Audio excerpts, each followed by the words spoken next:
Bab 141. Hezong meracuni Luo Qiuhe dalam teh. Makanan ini juga harus beracun. Dia harus menyelidiki terlebih dahulu, ada bukti. Ketika saatnya tiba, mari kita lihat bagaimana Hezong memainkan trik. Biarkan Manru dan yang lainnya mengambil kotak makanan dan pergi ke pavilion dan Hezong masuk ke kamar dan menatap Luo Qiuhe yang berbaring di tempat tidur dengan jijik. Pernahkah kamu mendengar itu? Apa gunanya bajingan tua Hezong datang menemuimu? Dia berharap kamu akan mati lebih cepat. Petik 2. Aku tahu, Kaisar Agung Lao akan menyelamatkanku. Luo Qiuhe mengangguk dengan senyum masam. Oke, Feng Xiao melambaikan tangannya, dia tidak suka gaya melukis yang begitu provokatif. Feng Xiao melanjutkan dengan mengatakan, Luo tua, sangat berbahaya untuk tidak pergi ke pegunungan.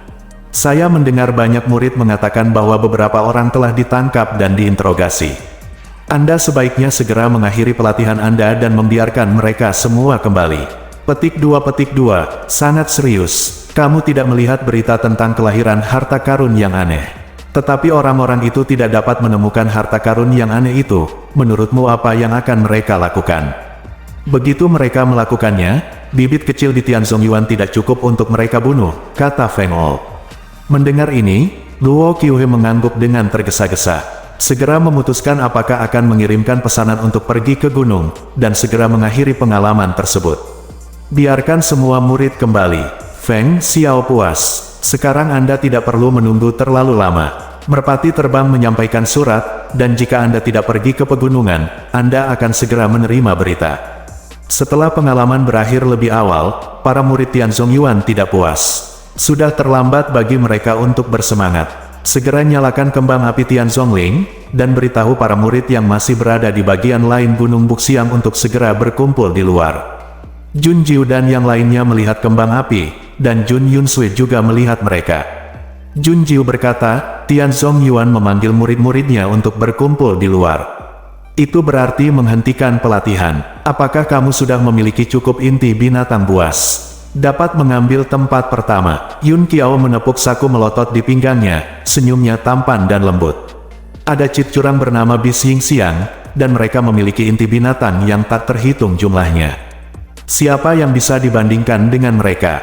Jun Xiaolei juga mengangguk. Semuanya sudah siap. Saudari ke-9, apakah kita akan keluar dan berkumpul sekarang? Ya, rencana awal kita bukanlah pergi ke pinggiran gunung. Sekarang kita bisa mengakhiri latihan lebih awal, mana yang lebih baik?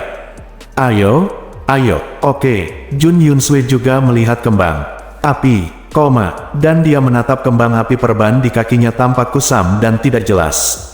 Dengan suara langkah kaki, Jun Yunsui langsung memulihkan ekspresi Bailian yang anggun dan dingin begitu dia mengangkat kepalanya. Dia duduk menyamping di bawah pohon, bersandar pada batangnya dengan lemah. Mendongak, wajah cantik dan bergerak itu dingin dan anggun. Pria yang menonton tercengang, dan senyum cerah muncul di sudut mulutnya. Di sebelah pria itu ada seorang wanita cantik. Ketika dia melihatnya, dia memutar matanya. Segera, matanya yang ganas seperti pisau di tubuh Jun Yunsui. Pria itu melangkah mendekat dan bertanya pada Jun Yunsui dengan lembut. Nona Jun, apakah kamu lebih baik? Petik 2. Mendengar bahwa pria bernama Luo yang mengerutkan kening dan segera menatap wanita itu. Saudari junior Yaer, bagaimana Anda bisa begitu kejam? Nona Jun terluka dan hampir mati. Sudah takdir Anda dan saya bertemu dengannya, dan kita harus saling membantu. Tapi, kami ini untuk Yi Bao. Datang, saudara Luo Yang, jangan lupa. Setelah itu, wanita itu menatap Jun Yunsui lagi, berbalik dan pergi dengan tergesa-gesa. Jun Yunsui mengangkat matanya untuk melihat wanita itu, wajahnya tenang, tetapi dia merencanakan skema di dalam hatinya. Hanya ada dua orang, seorang pria dan seorang wanita. Dia tidak berani memasuki gunung. Dia terus mengatakan bahwa dia akan pergi untuk Yi Bao. Awalnya dia mengejek kedua orang ini karena mencari kematian. Tapi setelah mengetahui identitas mereka, Nona Jun, Yaer telah dimanjakan sejak dia masih kecil. Saya harap Anda tidak memiliki pengetahuan yang sama dengannya, jangan marah. Dia hanya kekanak-kanakan. Tuan Luo tertawa. Sudah terlambat bagi Yunsui untuk berterima kasih karena telah menyelamatkan hidupmu, jadi bagaimana dia bisa marah? Ngomong-ngomong, Tuan Luo, saya baru saja melihat sinyal kembang api dari halaman Tianzong. Saya memerintahkan kami untuk berkumpul di luar. Suara Jun Yunsue sedikit sombong dan dingin, dan sudut mata serta alisnya merah dan lembut. Ini suci dan sombong seperti teratai putih, namun lembut dan menawan. Luo yang sangat terpesona mendengar Jun Yunsue enggan untuk segera pergi. Luo yang berkata dengan tergesa-gesa, "Tapi Nona Jun, kamu mengalami cedera kaki, jadi tidak nyaman. Bagaimana Anda bisa pergi sendiri jika Anda tidak pergi ke gunung? Bagaimana kalau aku mengajakmu keluar?" Petik 2. Mengirim saya. Kalau begitu terima kasih Tuan Luo. Untuk berterima kasih kepada Tuan Luo karena telah menyelamatkan saya dan membantu saya, Yunsue melihat bahwa Anda telah mencari harta karun yang aneh. Saya rasa saya bisa memberikan sedikit informasi. Petik 2. Benarkah? Apakah Anda tahu di mana Yi Bao adalah? Petik 2. Ya, melihat kegembiraan dan kegembiraan Luo Yang, Jun Yunsue sedikit melengkungkan bibirnya. Dia berkata, "Aku tahu di tangan siapa harta itu berada. Tuan Lauro mengirim saya ke tempat pertemuan akademi, dan saya secara pribadi akan menunjukkannya kepada Anda." Petik 2. Oke, Nona Jun, kamu benar-benar bintang keberuntungan Luo. Ayo pergi, saudari junior Yaer, ayo cepat, ayo cari Yi Bao. Luo yang berbalik untuk menyapa Yaer. Ekspresinya tegas, matanya berkilat dengan pasti. Dan Jun Yunsue menundukkan kepalanya, dengan senyum ganas di bibirnya. Jika tebakannya benar, Jun Jiu pasti mendapatkan harta karun itu. Mengapa Jun Jiu mendapatkan harta langka? Bahkan Jun Yunsue tidak bisa mendapatkan harta langka, dan kamu Jun Jiu bahkan tidak bisa mendapatkannya. Bahkan jika kamu mendapatkannya, kamu harus menyerah. Jun Yunsue menyeringai dan berbisik, "Jun Jiu, haha. Tidak peduli seberapa kuat kamu. Bisakah kamu berurusan dengan dua orang ini? Mereka adalah murid dari sekte kelima. Nona Jun, apa yang baru saja kamu katakan?" Tanda tanya. Tidak dibawa ke gunung, akan sulit menemukannya. Jun Yunsue langsung memulihkan suaranya yang dingin dan lemah. Dia tersenyum pada Luo Yang, dan dia langsung terpana. Semakin banyak orang akan pergi jauh ke pegunungan. Setelah beberapa hari tidak dapat menemukan keberadaan harta karun aneh itu, sekelompok orang di dalamnya akhirnya melakukan pembunuhan besar-besaran. Semua orang curiga bahwa harta aneh itu ada pada mereka. Setelah para guru Tianzong Yuan mengetahuinya, mereka semua sangat senang karena perintah Luo Qiuhe datang dengan cepat. Kalau tidak, mereka akan hancur. Saya memilih tempat yang datar untuk menetap di pinggiran gunung. Kembang api dinyalakan 3 kali sehari, dan murid-murid datang untuk menemukannya satu persatu. Kemudian daftarkan nama, dan terakhir hitung siapa yang hilang. Ketika Jun Jiu dan yang lainnya tiba, sudah ada lebih dari 100 murid di Tianzong Yuan. Melihat mereka mendekat, semua murid, termasuk gurunya, memiliki ekspresi halus di wajah mereka. Yun Qiao menyipitkan matanya dan berbisik dengan waspada. "Untuk apa mereka melihat kita? Tepatnya, mereka melihat Sister Jiu," kata Jun Xiaolei, menatap Jun Jiu. Wajah dan mata mereka tampak terkejut. Jun Jiu masih hidup bersama. Akhirnya, seorang murid dengan ramah berkata, "Jun Jiu, apakah kamu tahu tentang kelahiran Yi Bao? Kaisar Agung datang mencarimu beberapa hari yang lalu. Feng Xiao datang mencarinya." Bab 142. Jun Jiu sedikit terkejut dengan berita ini. Tetapi segera dia menyadari bahwa Feng Xiao pasti telah melihat kelahiran harta karun yang aneh itu dan khawatir dia akan berada dalam bahaya. Baru saja masuk untuk menemukannya. Jun Jiu segera bertanya kepada murid itu, "Di mana kaisar tertinggi sekarang?" "Aku tidak dapat menemukanmu, jadi aku kembali. Mereka mengira kau sudah mati. Lagi pula, kalian hanya berempat, dan kau membawa seekor kucing denganmu. Ini seperti tamasya, tidak seperti berpartisipasi dalam pelatihan." Suara murid di belakangnya sangat rendah, tapi Jun Jiu dan yang lainnya masih bisa mendengar mereka dengan jelas. Setelah berbicara, murid itu tersenyum dan berbalik dan pergi. Kemudian Situ Siu dan guru Zhao itu datang untuk menghitung nama mereka. Sambil menghitung, Situ Siu bertanya pada Jun Jiu dengan tatapan sinis, "Jun Jiu, apakah kamu melihat Feng Tianqi di pegunungan?" Petik 2. Feng Tianqi. Tidak, Jun Jiu menjawab dengan acuh tak acuh. Belum melihatnya. Suara Situ Siu agak aneh. Dia masih ingin mengatakan sesuatu, tetapi Tuan Zhao mendorongnya. Dorong dia untuk pergi dengan cepat dan jangan membuat masalah.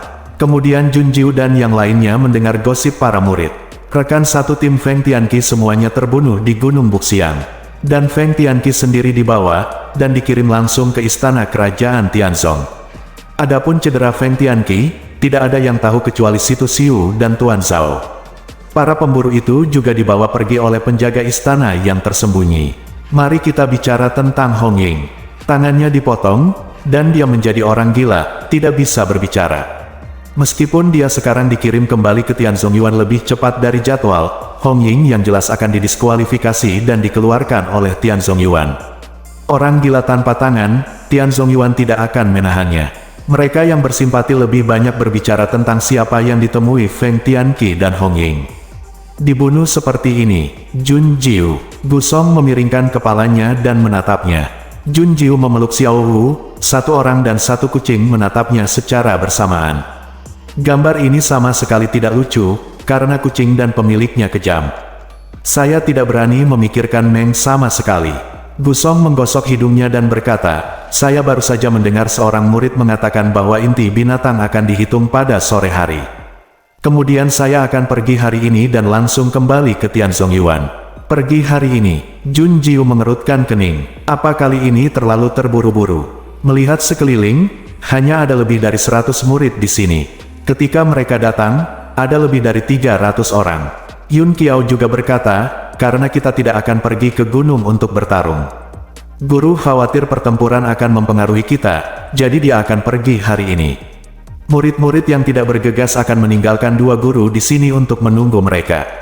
Dengan cara ini, Jun Jiu mengerti. Dia mengangguk dan berkata, kalau begitu istirahat dulu. Setelah menghitung inti binatang, kita akan mulai. Jalannya mungkin akan sangat terburu-buru. Ketika mereka tiba, sudah siang. Di sore hari, paling lama tidak akan melebihi 1 jam. Jika Anda ingin istirahat, yang terbaik adalah beristirahat sekarang. Yun Qiao dan yang lainnya mengangguk tanpa keberatan. Tepat ketika dia hendak mencari tempat untuk beristirahat, dia mendengar seruan para murid Tianzong Yuan. Kakak senior Yun Sui, kakak senior Yun Sui, kamu kembali. Kami sangat mengkhawatirkanmu. Hei, di mana rekan satu timmu? Jun Yun Sui kembali. Jun Jiu dan yang lainnya semua berbalik dan melihat ke atas. Saya melihat bahwa Jun Yun Sui jelas kembali setelah berdandan. Masih ada sedikit ketidaknyamanan di kaki, dan cara berjalannya sedikit goyah. Tapi postur dan ekspresinya pulih dengan baik. Sepertinya dia baik-baik saja akhir-akhir ini. Mengingat adegan di mana dia melempar bola hitam dan tertangkap basah. Yun Qiao dan yang lainnya diam-diam menggertakkan giginya, benar-benar bencana selama ribuan tahun. Saat Jun Yun Sui mengangkat kepalanya, dia juga melihat mereka dari jauh. Dalam postur Dewi Bailian yang berpura-pura, pada saat ini, matanya tertutup. Kekejaman dan kebencian yang tidak bisa disembunyikan di mata. Jun Yun Sui mengabaikan semua orang dan menatap lurus ke arah Jun Jiu. Tiba-tiba, dia mengaitkan bibirnya menjadi senyuman. Di mata orang lain, dia cantik dan tampan dengan senyuman. Di mata Jun Jiu dan yang lainnya, senyuman ini adalah perhitungan yang kejam. Jun Yun Sui berbicara, dan suaranya terdengar jelas. Dia berkata, Jun Jiu, saya bertemu dua orang, mereka di sini untuk menemukan Anda. Siapa? Semua orang bertanya-tanya, lalu langkah kaki terdengar. Begitu dia mendongak, dia melihat dua orang, seorang pria dan seorang wanita keluar dari hutan. Mereka tampak angkuh dan menyendiri. Melihat penghinaan mereka, bahkan pandangan pun pelit. Matanya mengikuti Jun Yun Sui dan mendarat di Jun Jiu, dan pupil matanya langsung menyala. Dingin, dengan roh jahat, niat membunuh dan cahaya yang tak terelakkan. Murid Xiao Wu membentuk garis lurus, mengeom dan menggeram. Bunyinya, Tuan, pengunjungnya tidak baik. Siapa yang bisa menjadi orang baik yang dibawa ke sini oleh Jun Yun Sui? Jun Jiu mengelus punggungnya, merapikan bulunya untuk menghiburnya. Kemudian dia mengangkat matanya untuk melihat mereka berdua, matanya dingin dan kejam. Jun Jiu berkata, yang mencariku. Aku tidak mengenalmu. Tentu saja kamu tidak mengenal kami, tapi kami mengenalmu. Jun Jiu, ikutlah dengan kami. Kami memiliki sesuatu untuk diberitahukan kepadamu. Ia, menunjuk Jun Jiu, sikapnya tidak sombong. Luo yang menatap Jun Jiu, terkejut sesaat. Gadis kecil ini bahkan lebih cantik dari Nona Jun. Tapi memikirkan Yibao, dia langsung mengangkat kepalanya. Dia berkata dengan arogan, "Jun Jiu, cepat kemari. Kami tidak punya banyak waktu untuk disia-siakan untukmu." Petik 2. Ini bukan mencari seseorang, itu jelas mencari masalah. Murid-murid Tian Zongyuan terkejut dan waspada untuk sementara waktu, mata mereka bolak-balik menatap Jun Jiu dan Luoyang. Jun Yunsue tertawa lagi saat ini, dan dia berkata dengan penuh arti, "Jun Jiu, kamu tidak berani pergi karena kamu bersalah." Petik 2. Yun Qiao menghunus pedangnya untuk melindungi Jun Jiu. Dia mengerutkan kening dan berpikir sejenak sebelum berbicara. Bagaimana mungkin seseorang yang tidak mengenalnya tiba-tiba ingin menemukan mereka? Dan itu mengancam, sangat buruk. Gusong tiba-tiba memikirkan sesuatu. Dia memandang Jun Jiu dan berkata, "Jun Jiu, apakah untuk itu?" Petik 2. Kamu dapat menebaknya. Mendengar jawaban Jun Jiu yang cuek dan tenang, Gusong mengerutkan kening, dan Yun Qiao juga bereaksi dan menarik napas dalam-dalam. Biji giok untuk Sum Sum Ling Yu, tetapi bagaimana mereka tahu bahwa biji giok itu ada di tangan Jun Jiu? Jelas tidak pergi jauh ke pegunungan, orang-orang itu bahkan tidak tahu tentang Fantian. Tentu saja karena Jun Yunsue. Setelah Jun Yunsue melarikan diri hari itu, Yuzong lahir segera setelahnya. Dia begitu dekat, tentu saja dia bisa melihat lebih jelas. Selama kamu tidak bodoh, pikirkan Jun Jiu dan yang lainnya di tepi danau. Baru tahu bahwa biji giok jatuh ke tangannya. Tapi Jun Jiu sedikit penasaran. Mengapa Jun Yunsue berpikir bahwa dua orang yang dia temukan dapat menyerahkan benih giok dengan patuh? Siapa mereka? Apa yang kamu lakukan? Kamu bukan murid Tian Zongyuan kami? Apa yang kamu lakukan di sini? Beraninya kamu membuat masalah. Apakah kamu tahu apa yang akan terjadi jika kamu memprovokasi Tian Zongyuan kami? Situ Siu membawa beberapa guru, mengerutkan kening dan menatap pada seorang pria dan wanita. "Oh, kalau begitu apakah kamu tahu siapa kita? Apa Zongyuan surgawi di depan kita?" Kata-kata arogan dan angku Yaer segera membuat marah semua orang. Situ Siu melompat, "Kamu sangat berani. Kamu berani untuk tidak menghormati Tian Zongyuan kami. Kamu sangat berani. Kamu berani berteriak di depan Nona Ben. Buka mata anjingmu dan lihat dengan jelas. Apa ini? Ya, mengambil token." Bab 143. Murid Tian Zongyuan tidak mengetahui token itu. Tetapi ketika Situ Siu dan beberapa guru melihatnya, keringat dingin langsung mengalir dari dahi mereka. Ini, Yaer berkata, "Kami adalah salah satu dari 5 sekte, murid dari sekte pedang. Katakan padaku, apakah Zongyuan surgawi di mata kami?" Tubuh Situ Siu gemetar. "Saya dengan sepenuh hati menyesali bagaimana saya begitu impulsif sekarang." Bola matanya berputar, dan dia segera meminta maaf dengan pengecut. "Maafkan saya, Tuan Muda dan Nona. Saya buta sebelumnya, dan ini salah paham." Petik 2. Ya, benar, ini salah paham. Tenang, kalian berdua. Hanya Tuan Zhao yang tetap diam dengan wajah gelap. Reaksi ini jatuh ke mata semua murid Tian Zongyuan, dan mereka semua merasa sedikit kecewa dengan menghormati Situ Siu dan yang lainnya. Tetapi ketika mereka mengira bahwa ini adalah murid Wuzong, mereka langsung menjadi iri dan rindu. Seorang murid dari 5 sekte dapat membuat guru yang dia hormati di masa lalu sujud. Jika mereka bisa mendapatkan tempat benih, mereka juga akan menjadi murid dari 5 sekte. Itu akan menjadi status yang sama dengan kedua orang ini. Aku sangat iri. Jun Yunsue memandang dengan bangga ekspresi orang banyak, takut, iri, dan rindu. Namun melihat Jun Jiu dan yang lainnya masih menunjukkan ekspresi cuek, apalagi saat Gusong masih terlihat jijik.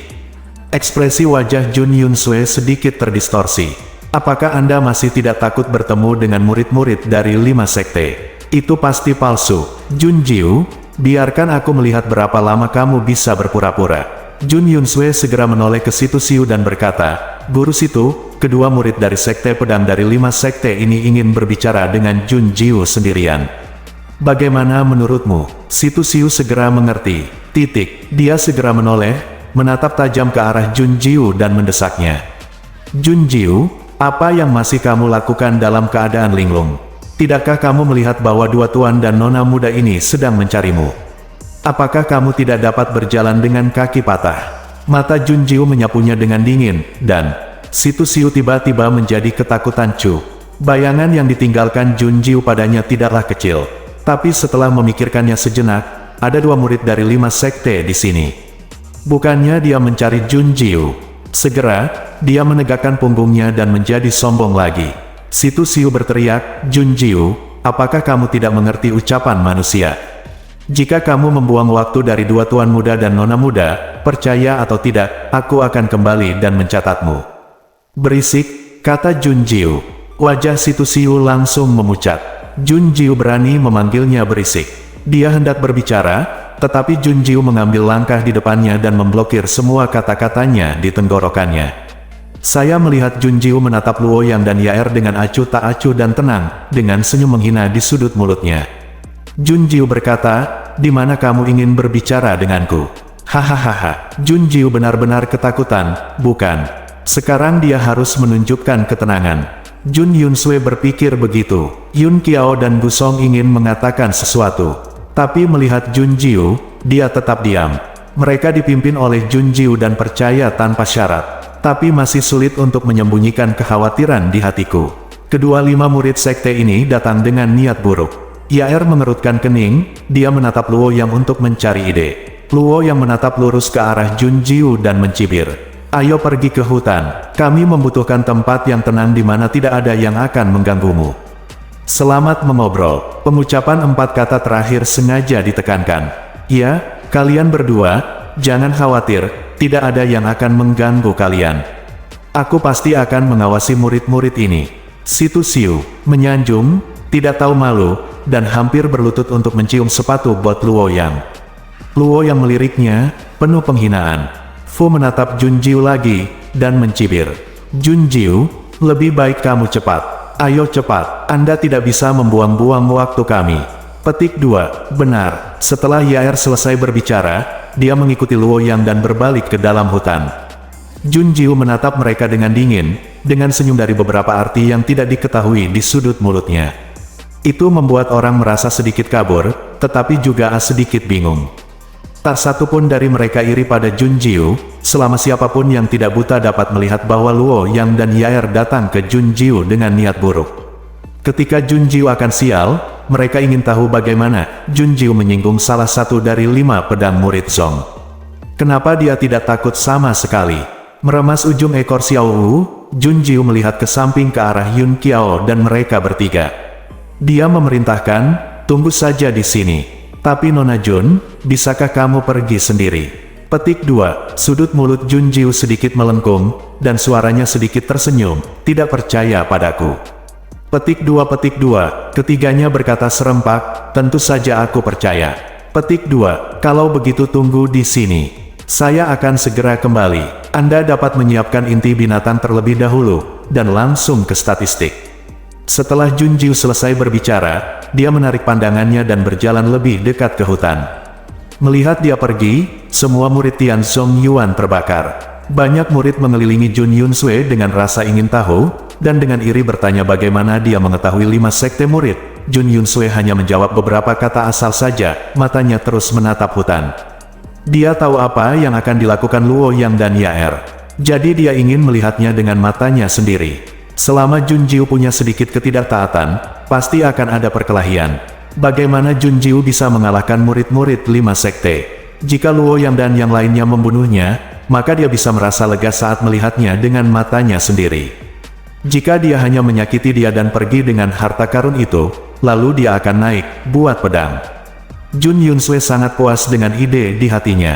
Dia tidak percaya, jadi Junjiu masih hidup. Memikirkan hal ini, Jun Yunsue segera berbalik untuk melihat Situ Siu dan berkata, Guru Situ, saya ingin pergi dan melihat-lihat. Aku tahu keduanya, saya khawatir Junjiu mengatakan sesuatu yang salah dan seharusnya tidak mengatakan sesuatu, yang membuat mereka berdua marah. Pada saat itu, mereka akan mengirimkan kembali berita tersebut, sehingga Wu Zong akan memiliki kesan buruk terhadap Tian Zong Yuan kita, ini buruk. Ke atas. Petik 2, melihat Wu Zong datang untuk memilih pemain unggulan tidak jauh. Guru Situ, apakah Anda ingin ini terjadi? Bagaimana jika karena Junjiu Zong Yuan surgawi kita akan didiskualifikasi? Apa yang bisa saya lakukan? Lepaskan saya. Jun Yunsue mengikuti petunjuknya. Situ Siu benar-benar ketakutan dengan kata-kata Jun Yunsue. Dia mengira Jun Yunsue memang mengenal Luoyang dan yang lainnya, dan mereka datang bersama. Tanpa banyak ragu, dia setuju dengan Jun Yunsue untuk pergi dan melihat-lihat, tapi jangan para murid ingin pergi, itu sama sekali tidak mungkin. Melihat Jun Yunsue mengikuti, Yun Xiao dan yang lainnya mengerutkan kening dan saling memandang. Berpikir dalam hati, semoga Jun Jiu kembali dengan selamat. Berjalan ke hutan, Luo Yang dan Yaer segera mengepungnya dari kiri dan kanan. Jun Jiu melihat ke belakang. Tempat ini tidak jauh dari tempat peristirahatan Tian Zongyuan. Luo Yang menatap Jun Jiu dengan ganas dan berkata, masuklah. Jika kita tidak mengatakan berhenti, kita tidak diperbolehkan berhenti. Petik 2. Ya, Jun Jiu mengangguk, menggendong Xiao Wu dan terus berjalan ke dalam. Ini juga merupakan ide Jun Jiu untuk menjauh dari Tian Zongyuan sebelum melakukan apapun. Lagi pula, di sini, jika ada terlalu banyak gerakan untuk menarik orang, itu bukan bagus. Matanya menyapu dingin. Melirik Luo Yang dan Yaer, Jun Jiu mencibir dan mengaitkan bibirnya. Saya harap dua orang yang ditemukan Jun Yunsue tidak terlalu sampah. Lagi pula, sebagai murid dari 5 sekte, kekuatan mereka tidak bisa terlalu lemah. Kan Xiao Wu menggelengkan telinganya, berbaring di pelukan Jun Jiu, memperhatikan mereka berdua bergumam. Tapi menurutku mereka sangat lemah. Bab 144, Suki hanya bisa terdengar berjalan berjinjit. Lao Denwo mendatangi Kang untuk melihat apakah dia benar-benar tertidur. Ling Hu Chong sangat marah, ingin segera melompat dan mencela dia, tetapi kemudian dia berpikir, apa hubungannya dengan dia? Dia mengikuti perintah tuannya, jadi dia tidak bisa menahan diri. Menahan amarahnya, dia berpura-pura tertidur pulas. Lao No melangkah keluar ruangan dengan ringan. Ling Hu Chong tahu bahwa dia akan melaporkan perbuatannya kepada tuannya, jadi diam-diam dia mencibir, aku tidak melakukan kesalahan apapun, dan 10 atau 100 orang dari kalian mengawasiku siang dan malam. Ling Hu Chong tegak, jadi mengapa haruskah dia takut? Setelah menarik napas dalam, saya hanya merasakan ki dan darah melonjak. Itu sangat tidak nyaman, dan saya hanya terengah-engah sambil berbaring di bantal. Setelah sekian lama, perlahan-lahan menjadi tenang. Duduk, mengenakan pakaian dan sepatunya, dia berpikir, karena guru tidak lagi memperlakukan saya sebagai murid, dia waspada terhadap pencuri. Apa gunanya saya tinggal di sekte Huasan?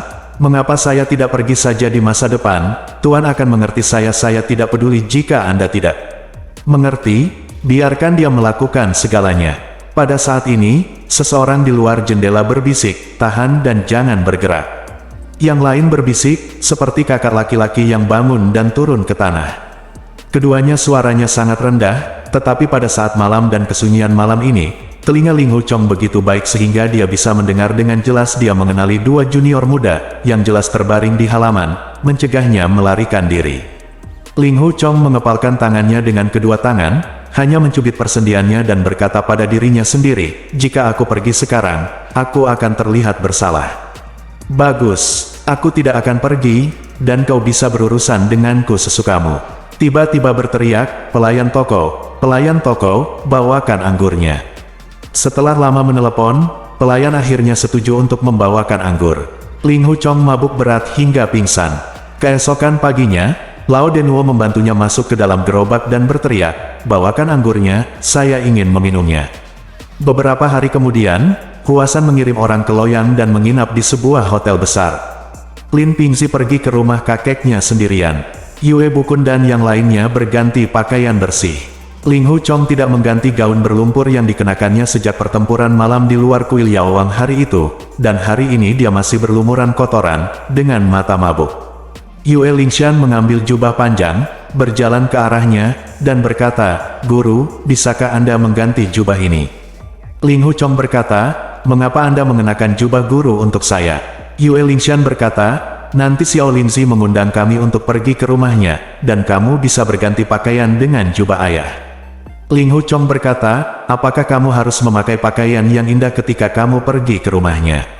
Dia melihat ke atas dan ke bawah saat dia berbicara. Aku melihatnya mengenakan jaket kulit tipis satin sutera berwarna hijau, dan rok satin hijau muda di bawahnya. Wajahnya sedikit dibedaki, rambut hitamnya disisir mengkilap, dan ada manik-manik bunga di pelipisnya. Ling Hu Chong ingat itu di masa lalu. Hanya selama tahun baru dia berdandan dengan sangat sengaja. Hatinya terasa masam, dan dia hendak mengucapkan beberapa kata marah. Tetapi dia berpikir, seorang pria, mengapa kamu begitu jahat? Jadi dia menahan diri. Yue Lingshan tampak malu-malu dan gelisah di bawah tatapan tajamnya, dan berkata, "Jika kamu tidak mencintaiku, maka tidak perlu mengubahnya." Ling Hu Chong berkata, "Aku tidak terbiasa memakai baju baru, jadi jangan-jangan ubah mereka." Yue Lingshan tidak berbicara dengannya lagi, berkata, "Ambil jubah itu dan keluar dari rumah." Dia hanya mendengar suara keras di luar pintu berkata, "Tuan Yue datang ke sini dari jauh. Tetapi saya tidak pernah menyapa Anda dari jauh, tetapi Anda benar-benar kasar." Yue Bukun tahu bahwa Wang Yuanba yang tak terkalahkanlah yang datang untuk menemuinya. Dia secara pribadi, dia dan istrinya saling memandang dan tersenyum, mereka sangat bahagia, dan mereka berdua segera keluar. Saya melihat bahwa Wang Yuanba berusia sekitar 70 tahun, wajahnya penuh dengan cahaya merah. Janggut putih panjang berkibar di dadanya di bawah dagunya, dia energik, dan dia menggemerincingkan 2 gals emas seukuran telur angsa di tangan kirinya, Dalam seni bela diri, sangat umum bagi orang untuk bermain dengan kantong empedu besi, tetapi semuanya terbuat dari besi atau baja murni, tetapi yang dipegang Wang Yuanba di tangannya adalah 2 kantong empedu emas kuning, yang beratnya 2 kali lipat dari besi, kandung empedu, tunjukkan suasana kemewahan.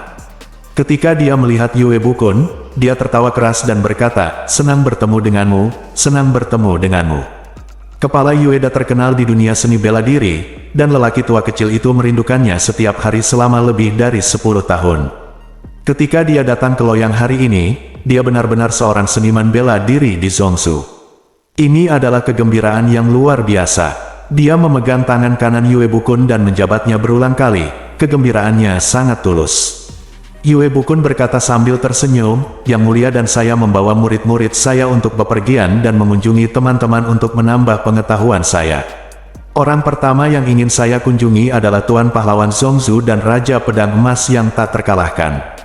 Puluhan tamu tak diundang seperti kami dipersilakan untuk datang. Anda sembrono." Petik 2. Wang Yuanba berkata dengan keras, "Tidak ada yang diizinkan untuk menyebutkan kata, pedang emas tak terkalahkan, di depan Tuan Yue. Siapapun yang menyebutkannya tidak akan menyanjung saya, tetapi menyakiti saya, Wang Yuanba. Ya, Tuan Yue, ambil cucu saya, dan kita akan terlahir kembali bersama. Faksi Huasan dan Jin Daomen kita akan menjadi keluarga mulai sekarang, dan kedua bersaudara itu tidak akan pernah terpisah satu sama lain. Ayo, semuanya, datang ke rumah saya dan tinggal bersamanya selama 1 tahun selama setengah tahun, tidak ada yang diizinkan meninggalkan loyang. Tuan Yue, orang tua saya akan membawa barang bawaan Anda untuk Anda secara pribadi." Yue Bukun buru-buru berkata, "Saya tidak berani melakukannya ini." Wang Yuanba menoleh dan berkata kepada 2 putra di belakangnya, Bo Fen dan Zhong Qiang, "Cepatlah dan bersujud kepada Yue Sishu dan Yue Simu." Wang Bo Fen dan Wang Zhong Qiang setuju serempak dan membungkukkan lutut. Yue Bukun dan istrinya buru-buru berlutut untuk membalas hormat, dan berkata, "Kita adalah generasi yang sama, bagaimana kata Sishu digunakan dengan benar. Sejauh menyangkut Pingzi, kita juga dari generasi yang sama." Wang Bo Fen dan Wang Zhong Qiang berada di daerah Wulin Hubei, namanya sangat terkenal, meskipun dia selalu mengagumi Yue Bukun, tetapi dia tidak mau bersujud padanya, tetapi perintah ayahnya tidak dapat dilanggar, jadi dia berlutut dengan enggan, melihat Yue Bukun dan istrinya bersujud sebagai balasannya, dia sangat senang. Keempatnya membungkuk dan berdiri. Ketika Yue Bukun melihat kedua bersaudara itu, dia melihat bahwa kedua bersaudara itu sangat tinggi, hanya Wang Zhong Qiang yang jauh lebih gemuk. Pelipis keduanya menonjol tinggi, dan otot serta tulang di tangan menonjol, terlihat jelas bahwa mereka memiliki keterampilan internal dan eksternal. Yue Bukun berkata kepada semua murid, "Semuanya, datang ke sini untuk memberi hormat kepada Tuan Wang dan kedua pamannya." Seni bela diri dari sekolah pisau emas sangat kuat di Central Plains. Nenek moyang sebelumnya dari sekolah Huasan kita selalu menghormati gerbang pisau emas. Mulai sekarang, setiap orang akan dihormati oleh Tuan Wang dan kedua pamannya. Nasihat dari 2 paman Tuan pasti akan sangat bermanfaat bagi saya. Semua murid menjawab serempak, "Iya." Berlutut seluruh lantai di lobi penginapan. Wang Yuanba tertawa dan berkata, "Jangan berani melakukannya, jangan berani melakukannya." Wang Bo Fen dan Wang Zhong Qiang masing-masing membalas setengah memberi hormat. Lin Pingzi berdiri di samping, memanggil semua murid grup Huasan menjadi kakek. Wang Yuanba punya banyak uang, dia sudah menyiapkan hadiah pertemuan 40 tael perak untuk setiap orang, dan Wang bersaudara akan membagikannya satu persatu. Ketika Lin Pingzi memperkenalkan Yue Lingshan, Wang Yuanba tersenyum dan berkata kepada Yue Bukun, "Kakak Yue, menantu perempuanmu benar-benar tampan, tetapi apakah ada menantu?" Yue Bukun tertawa dan berkata, "Gadis itu masih muda, selain itu, bagi kita yang belajar seni bela diri, keluarga gadis tertua bisa menggunakan pisau dan pedang sepanjang hari, dan dia tidak bisa memasak, jadi siapa yang mau gadis liar seperti dia?" Wang Yuanba berkata sambil tersenyum, "Saudaraku terlalu rendah hati untuk mengatakan bahwa gadis harimau keluarga umum, anak-anak orang biasa tidak akan berani memanjat tinggi. Tetapi untuk anak perempuan, itu juga baik untuk mempelajari beberapa hal kamar kerja." Berbicara tentang ini, suaranya menurun, agak mendesah. Yue Bukun tahu bahwa dia sedang memikirkan putrinya yang meninggal di Hunan, jadi dia menahan senyumnya dan menjawab, "Ya." Suang Kuan, sungguh tidak mudah menemukan pahlawan muda untuk dipasangkan. Bab 145, Lao Denwo pergi ke toko dan membantu Ling Hu bergegas keluar. Ling Hu Chong terhuyung-huyung, dan ketika dia melihat Wang Yuanba dan Wang bersaudara, dia tidak bersujud, tetapi membungkuk dalam-dalam, dan berkata, "Murid Ling Hu Chong, beri hormat kepada Tuan Wang dan kedua pamannya." Yue Bukun mengerutkan kening dan berkata, "Kenapa kamu tidak bersujud?" Wang Yuanba telah mendengar dari cucunya bahwa Ling Hu Chong terluka, dan berkata sambil tersenyum, "Keponakan Ling Hu tidak sehat, jadi tidak perlu sopan."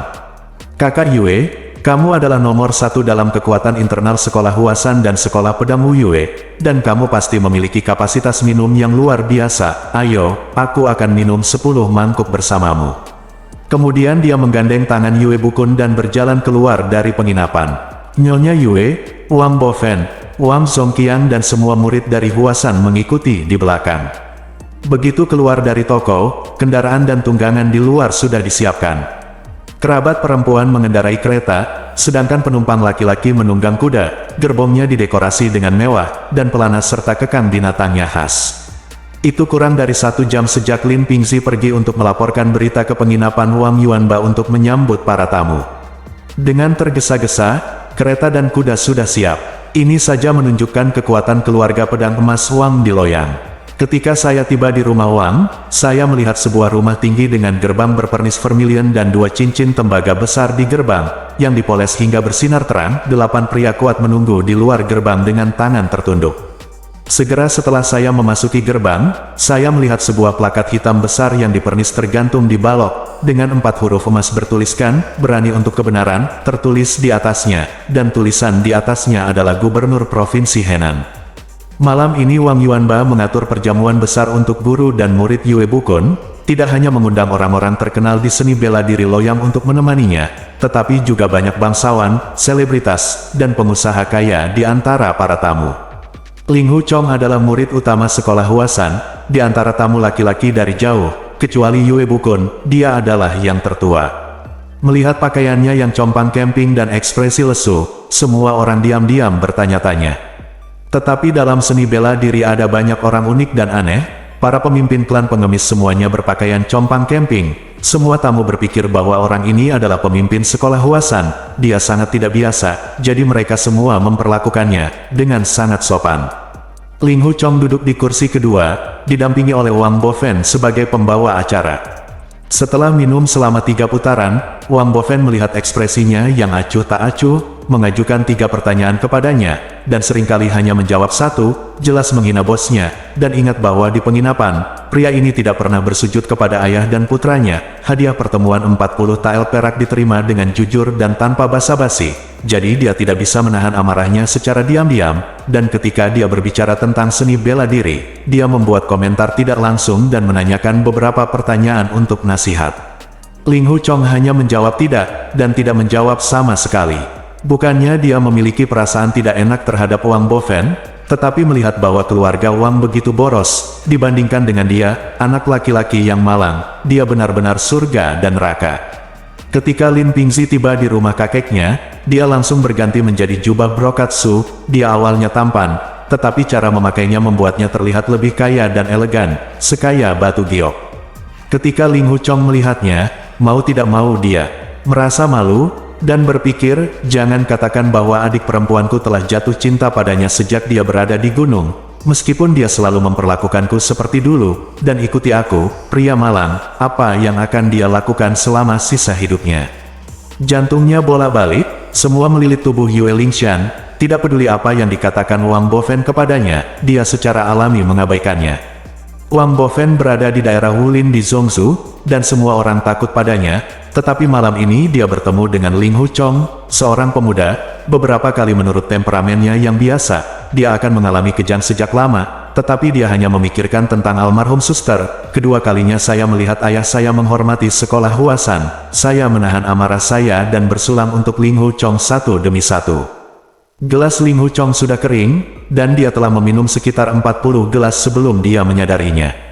Dia biasa memegang banyak alkohol, dia tidak akan mabuk bahkan jika dia memiliki lebih dari 100 cangkir, tetapi saat ini kekuatan internalnya telah hilang, yang sangat berkurang, dan alkohol ada di dalam hatinya, dia bahkan lebih mungkin untuk mabuk, dan pada saat dia telah minum lebih dari 40 gelas, dia sudah sangat mabuk.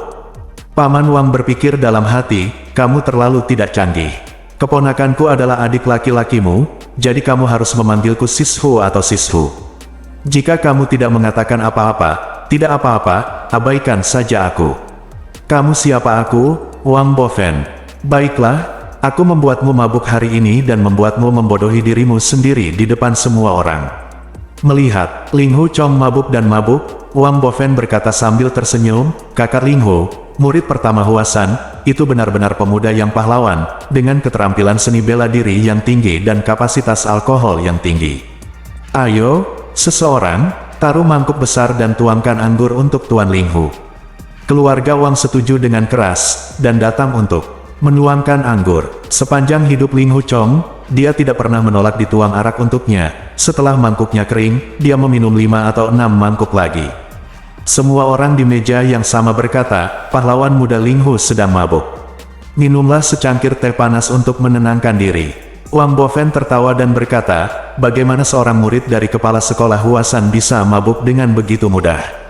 Saudara Ling Hu, lakukan, isi semangkuk anggur dengannya. Ling Hu Chong berkata, di mana kamu mabuk? Sisa anggur dan jus tersebar ke segala arah untuk merokok orang.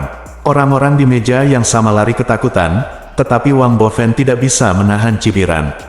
Ling Hu Chong muntah-muntah, dan ratusan pasang mata di ruangan itu menembaknya. Yue Bukun dan istrinya mengernyitkan dahi sambil berpikir, anak ini tidak akan bisa berdiri di atas panggung, dia akan mempermalukan dirinya sendiri di depan semua tamu terhormat ini. Lao Denwo dan Lin Pingzi bergegas mendukung Ling Hu Chong pada saat yang sama. Lin Pingzi berkata, saudaraku, aku akan membantumu beristirahat. Ling Hu Chong berkata, aku tidak mabuk, aku masih ingin minum, bawakan aku anggur. Lin Pingzi berkata, iya, cepat ini dia anggurnya. Ling Hu Chong menyipitkan mata dengan mabuk, dan berkata, kamu, Xiao Linzi, kenapa kamu tidak pergi menemani adik? Kenapa kamu menarikku? Ini merepotkan. Lao Denwo berbisik, kakak, istirahatlah. Ada terlalu banyak orang di sini, jangan bicara omong kosong. Ling Hu Chong berkata dengan marah, apa yang aku katakan? Guru mengirimmu untuk mengawasi dan mengawasiku. Kamu, bukti apa yang kamu temukan? Bahkan jika tidak ada bukti, lebih baik memalsukannya silakan pergi guru. Lao Denwo takut dia akan berbicara lebih tidak hati-hati ketika dia mabuk, jadi dia dan Lin Pingzi mendukungnya, dan memaksanya ke ruang belakang untuk beristirahat. Ketika Yue Bukun mendengar dia berkata, guru mengirimmu untuk mengawasiku. Bukti apa yang kamu temukan? Meskipun dia sangat baik, dia tidak bisa tidak mengubah wajahnya. Wang Yuanba berkata sambil tersenyum, kakak Yue, pemuda itu berbicara omong kosong setelah mabuk, apa yang kamu lakukan dengannya? Ayo, minum. Yue Bukun memaksakan senyum, anak desa belum pernah melihat dunia, tapi dia dipanggil Tuan Wang, aku menertawakanmu. Setelah jamuan makan, Yue Bukun menyuruh Lao Denwo untuk tidak mengikuti Ling Hu Chong, tapi untuk berhati-hati.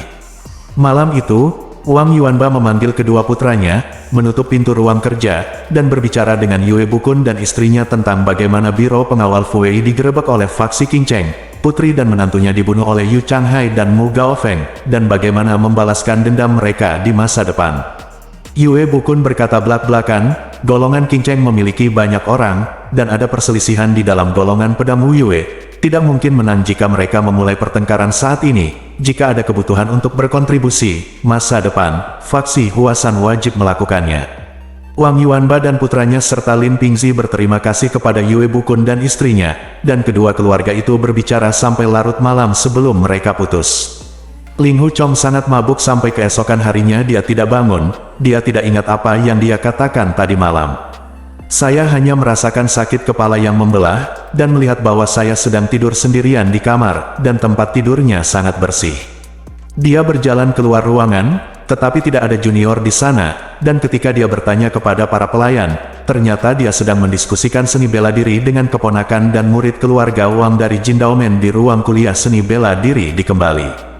Ling Hu Chong berpikir, apa yang aku lakukan dengan mereka? Mengapa kita tidak berjalan-jalan di luar saja? Ia segera keluar, bersambung.